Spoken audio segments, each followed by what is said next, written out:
नमस्कार दोस्तों, स्वागत है हमारे इस YouTube चैनल इंडिया इनसाइट्स पर। मैं आपका दोस्त राजन तिवारी। एक नई जानकारी निकलकर सामने आ रही है बिहार में भूमि सर्वे को लेकर, और ये जानकारी है कि रैयतों को दस्तावेज जमा करने के लिए अब 180 कार्य दिवस यानी कि लगभग 6 महीने का समय दिया जाएगा। 6 महीने इसको मत मानिए 7 से 7.5 महीने, क्योंकि कार्य दिवस लिखा हुआ है और महीने में 4 दिन तो ऐसे छुट्टी होती है रविवार की, और उसके अतिरिक्त पूजा फेस्टिवल और अन्य चीज़ों की भी छुट्टी होती है। तो मतलब 7 महीने तक दस्तावेज जमा करने के लिए दिया जाएगा। यदि हम बात करें तो जो आज प्रस्ताव पर मुहर लगा है कैबिनेट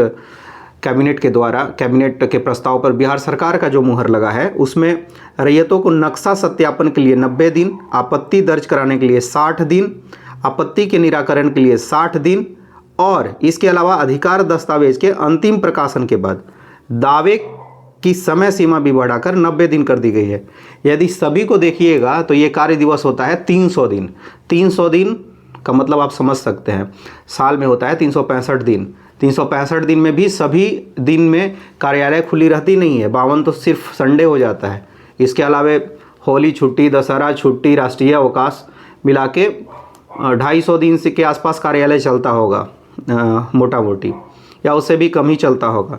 तो ये 300 दिन यानी कि साल भर आप मान लीजिए कि खिसक गई आगे ज़मीन सर्वे, और लगभग 2 से 2.5 साल जो है पूरी तरीके से लग जाएगी इस सर्वे को कंप्लीट करने में।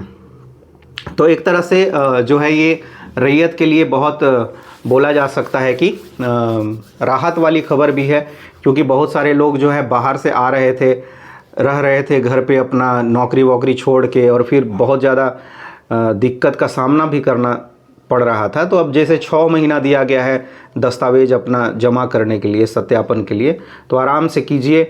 दस्तावेज को जमा करना चाहते हैं तो कीजिए, नहीं करना चाहते हैं तो पूछिए कि और क्या हो सकता है। लेकिन इसमें जो है मालीगर मजरुआ, बकास्त, कैसरे हिंद और जो ज़मीन थी उस पर जो है, जो अभी किसी न किसी के पास में जैसे वक्फ की ज़मीन है, बासगित पर्चे की ज़मीन है, इन जो है मसलों पर, इन ज़मीनों पर कोई भी किसी भी तरीके का निर्णय अभी कैबिनेट ने नहीं लिया है। और जब रिकॉर्ड्स लिया जाएगा तो शायद अभी भी सरकारी रिकॉर्ड्स में इन ज़मीनों को दर्ज किया जाएगा, क्योंकि ऑलरेडी जो पहले आया था नियमावली, उसमें था कि सरकारी रिकॉर्ड्स में ही इन ज़मीनों को हम लोग दर्ज करेंगे। तो ये थी हमारी आज की जानकारी, आज यानी 3 दिसंबर की जानकारी। बहुत बहुत धन्यवाद।